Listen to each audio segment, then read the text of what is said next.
Hey everybody, Haas here from Brutico Cellars. I'm out in the Sauvignon Blanc vineyard today, walking around, sporting my midweek Corona beard.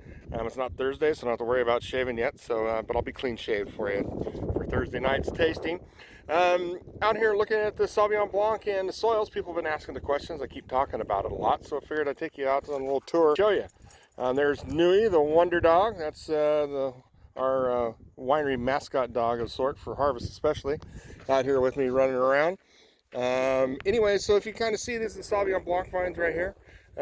These are some younger vines, so just got planted a few years ago, coming up, and you see how that soil is nice and bright and a lot lighter. It's really a heavier, richer soil that we have in this vineyard. This is a block number 7, and this on this side is a block number 5. So I just kind of wanted to show you what the vineyard's kind of looking like right now. Handheld camera making a video, so it's going to be a little shaky at times, but you can see everything's kind of sprouting right now, coming out. You can see those beautiful little leaves out and about, you know, starting to get ready to bring us some of that luscious wine, the wine that we're actually going to be tasting this Thursday. But anyway, so this is what they're doing right now, these big long rows of Sauvignon Blanc.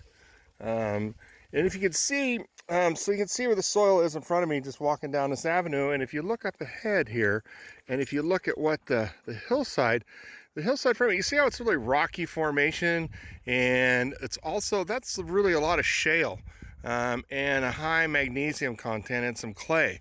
So it's a lot different than if I spin around and show you the other side of the vineyard and show you over here. See all the tree growth? See how you got all that live oak and the luscious trees and so forth, and my dirty pickup, you know, and you can see it's a different, the topography is similar, but you see the vegetation difference. So you can see that when you kind of walk through this vineyard, as it comes around, you understand what I'm talking about, because you see on one side of the vineyard how the soils are going to be a lot different, and how just on the hillsides. Now up above that, you see there's another, you can see the plateau on the really rocky point where the trees come back again. And again, that's just, it's changed, but it's a different style. So as we walk down through here, this is pretty much the Brutico section. I'm trying not to move too fast for you to make it too complicated, but this is definitely where the Brutico section is, in the heart of it, and this is where it starts to change. And if you look ahead, I don't know how well you can see on the camera here, you can see there's kind of a dip ahead of us, and you'll see that this is where the soils are starting to change a little bit. Not a lot, but you're starting to see some subtleties. You're going to start seeing a little bit, there's a little bit more rock towards this end, not a ton, but you'll look and you'll see a little bit different growth, even the grasses that haven't been cut yet, as we get down here a little bit farther. And what that does is that kind of shows you where the soils are really changing. So down here, it's a little bit lighter, it's a little bit darker color up on top. Nui likes this grass a little bit better. So as we move through this, you'll also see a change in the vines a little bit. You'll see there's a little bit of a size difference. And this is pretty much Bliss area right here. So this is where most of the Bliss wine comes from, is this section. So this is where our Bliss Sauvignon Blanc comes from. So I just want to kind of show you that. I'm going to move down here a little bit farther and show you a little bit more as we get down in there. Okay, so this is a great way to demonstrate soil change for you. So right here, this is just on the other side of the fence. We're still here at the FELIZ property. You can see that this is this really rocky, kind of gray shale outcropping that's coming right down to the vineyard. Then as I turn and we get into the vineyard, I'm looking back across our Dolcetto and our Sangiovese and into our Barbera. Let me show you a soil change. If you look right here in front of me, this Barbera, you look at this soil and you look at that, and now let me scan up, and you see that? See the color change in that soil? And then let me zoom out here a little bit and then come back in, and as we go across, look how dark, look at that beautiful red volcanic soil up there, and you can see, you know, That's what we're talking about. And that's a drastic soil change that's very easy to see here in the Barbera. It's a great example of just one row. So what it does is it makes a little bit of a picking nightmare sometimes, because you're going to have different ripenesses because of this one soil type on the bottom and another up on the top.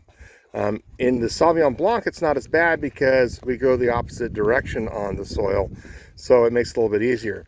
But out here in the Barbera, it's another ball game. So it's a little more selective on how we pick it. We actually pick it by the hill, which is the red section, and the flat. We actually pick half the row and then go back and pick the other half separately. So this is the back half.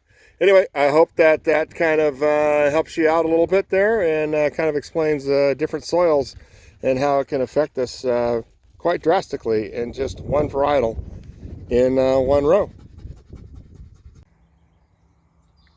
Well, it's a beautiful spring morning here on top of the Contento Ranch. I'm at the highest point on Contento. It's about 850 feet of elevation. This is Primitivo you're seeing here. This is one of the Primitivo blocks. Scanning westward over the foothills around Hopland here. Coming around and just showing you just kind of the majestic. There's Duncan's Peak again. So to give you some idea, and we're going to scan around to the town of Hopland. Now right over there, I'm going to just kind of get my finger about right there is where the FELIZ ranch is. That's where the Sauvignon Blanc, so it's on the other side of the valley.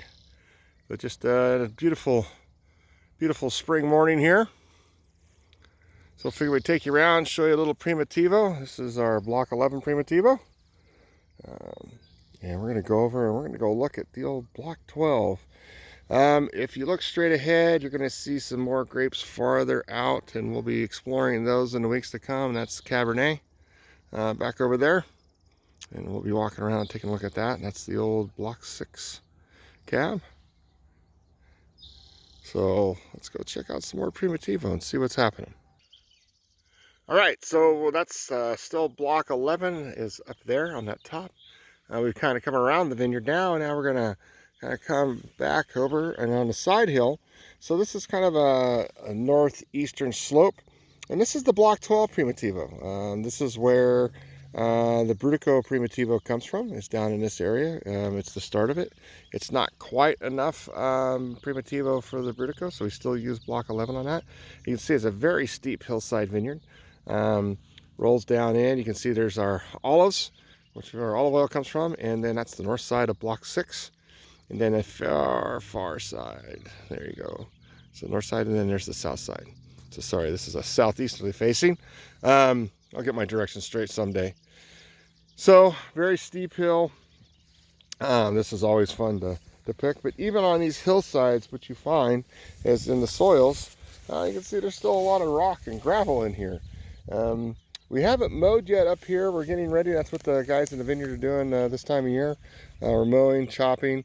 With hillside vineyards, it's a little more tricky. You kind of have to make sure it's a little more solid ground for those tractors. We don't want any accidents to happen. So they'll be coming through. You can see that they're pushing through right now. Here comes those beautiful leaves coming. Nice and gorgeous. These older vines here. I believe these vines were all planted probably, if I remember correctly, I think this vineyard's about 25 years old, 20 years old. I can't remember off the top of my head this morning. So anyway, so that's our Block 12 Primitivo out here on the Contento Ranch. So the two blocks I just showed you, Block 11 and Block 12, the only two blocks that are not Cabernet. The whole rest of this ranch is all Cab, which we're going to be talking about soon enough. We'll come out and we'll shoot some more videos for those. But today we're talking about Primitivo. Zinfandel's distant cousin. And another beautiful day in wine country. So hope you guys have a good day today. Up here in some Cabernet up on Contento, walking around, and there's a wild turkey strutting their stuff. And we got quite the crew of wild turkeys like to hang out around here. But they're all puffed out.